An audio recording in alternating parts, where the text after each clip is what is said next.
I thought we'd start off with a little bit of the state of the markets and where we are at the moment. Right now, you can see here the effect of COVID right in the middle there certainly put most of M&A to a screeching halt, but it rebounded quickly and hard, especially through 2021.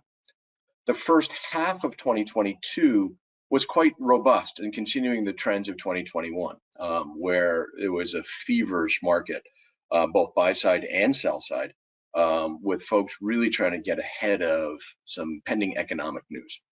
In the second half of 22, everyone seemed to come back from summer vacation from their house in Nantucket, and then all of a sudden realized, oh my God, what's really happening here with interest rates, with retracting debt markets, and a lot of new M&A came to a screeching halt. The deals that happened in Q4, Q1, and even into Q2 of this year were really hangovers from last summer, believe it or not, where the processes took longer and really getting going. We'll talk a little bit more about that in a moment. But you can see we've been in a declining market from the feverish pace of 21. However, if you look more historically, it's still on par with, especially in the middle market, it tends to be less volatile than the upper or mega markets. So valuations, again, 2021 was really, really strong, one of the best years we've ever seen. 22, 23, back to reality. Again, not bad from a historical perspective, but there's no polite way to say this, but you missed the peak. The peak was definitely in Q4 of 21, and it's much more rational now. We'll get into where we're talking about things in a little bit.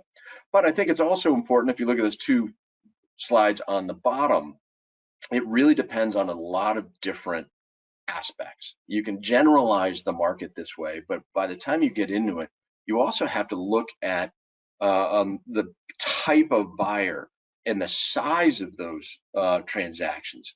Bigger companies are worth more because they can absorb risk, they can absorb a hiccup, they are probably have better systems, better management, better growth prospects than some of the smaller, riskier type of investments. So if you look at by buyer type, you'll see some differences there, and certainly by size, if you look at enterprise value to EBITDA, that also has a real factor on valuation. So please, as you're advising friends and families as they're thinking about doing their M&A transaction, the right answer is it depends. So you can generalize the market, but you have to get into some of the specifics. Again, something we'll talk about. The middle market, especially M&A in the middle market, is really driven by debt availability more than just about anything else. And if you look here, this is sort of the last couple of years of institutional loan volume really backing M&A.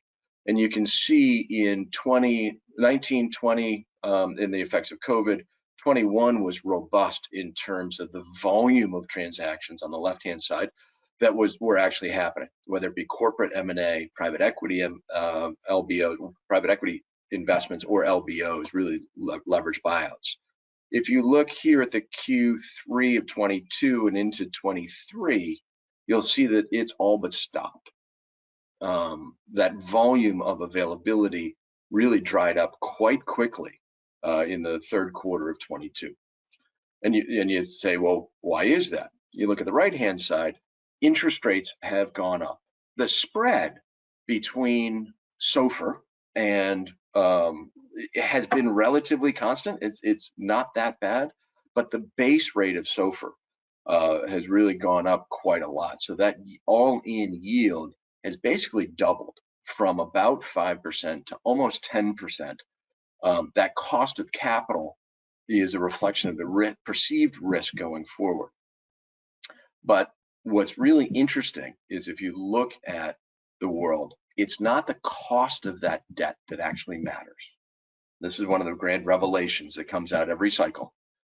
It's less about the cost of that debt, but more about the availability of that debt as it pertains to driving M&A and the availability of buyers and sellers. And you say, well, why is that? Let's take a really basic example. Let's assume a $50 million business with 10% margin, so $5 million of EBITDA, valued at, call it 6 times. If you look at the left column, that's what we're looking at, 50 million with 5 million of EBITDA, valued at 6 times, really basic, $30 million enterprise value.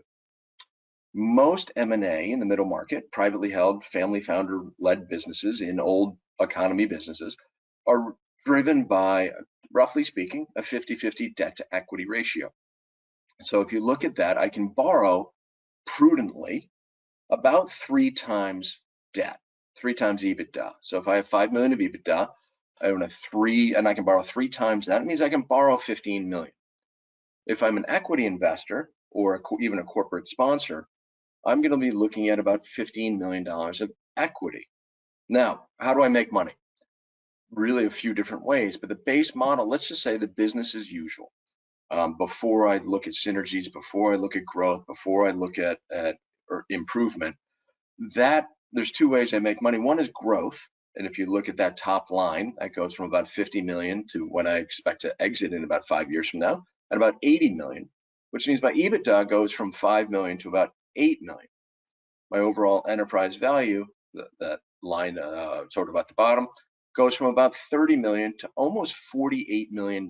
So I've added quite a lot of value just by letting the company grow. So that 30 million is now 48.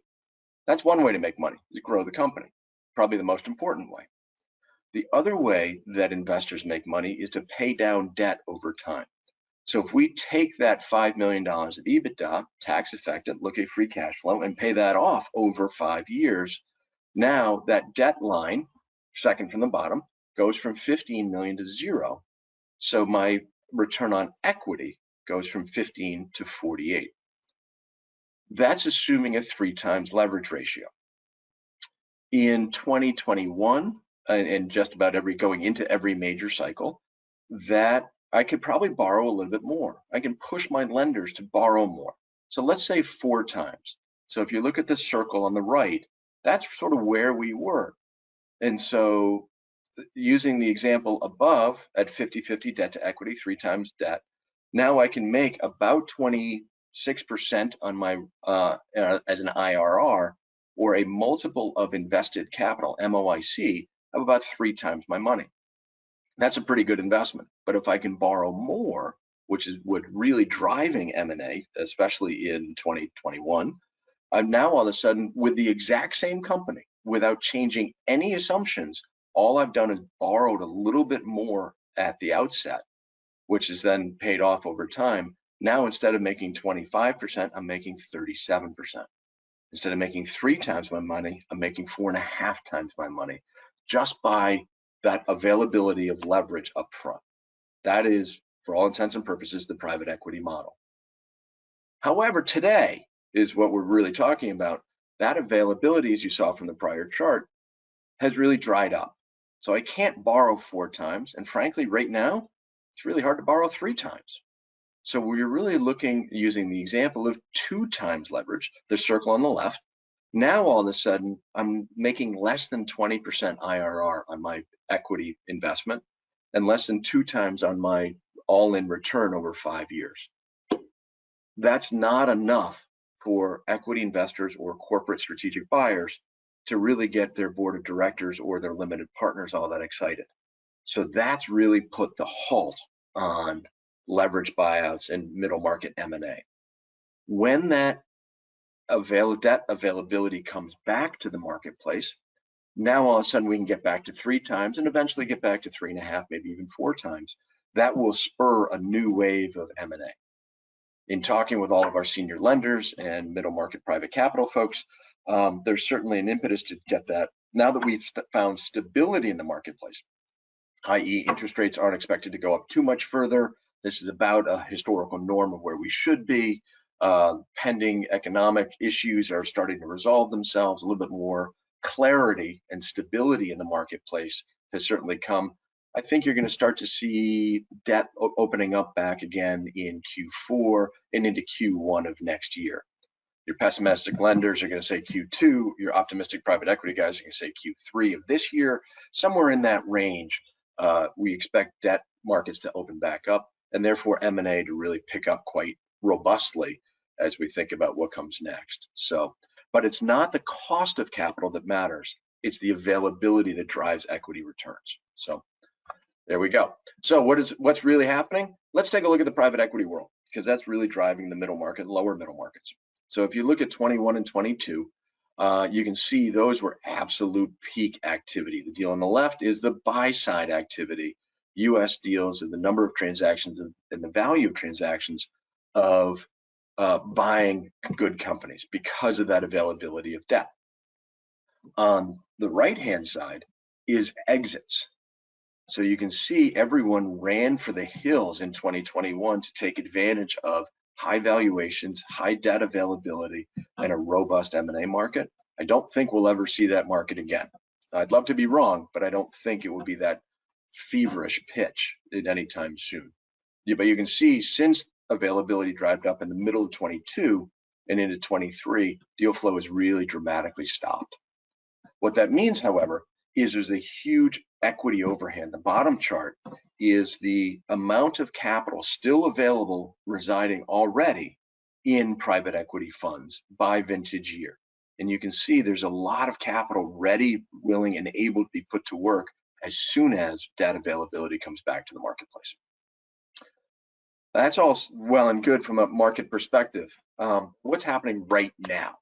Well, we just came back from two major conferences. One was Deal Max, ACG, out in Las Vegas, and the other one was ACA, our International Alliance of Corporate Advisors.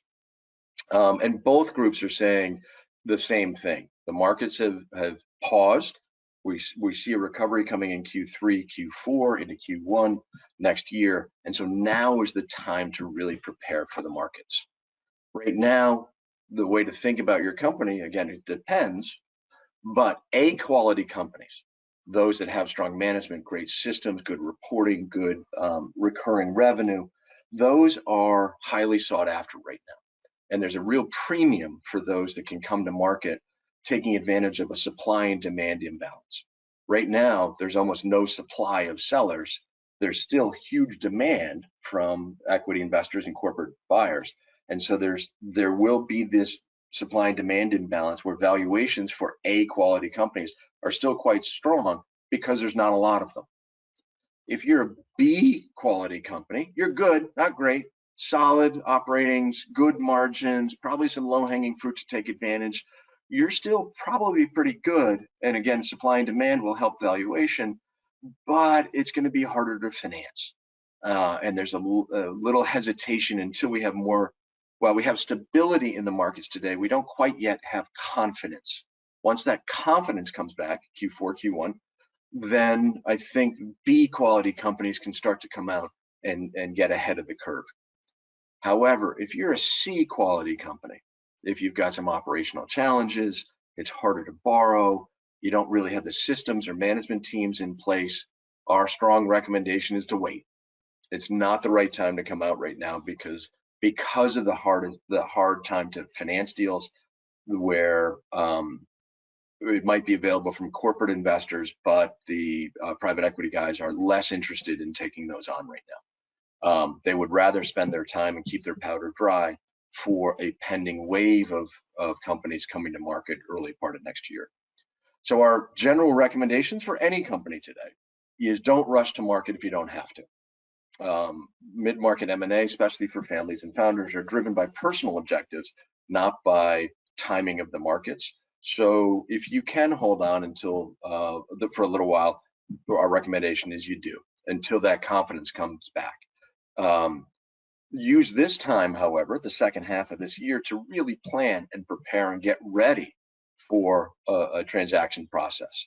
That means trust and estates planning. That means upgrading financials, like getting the data room ready. Take advantage of low-hanging fruit.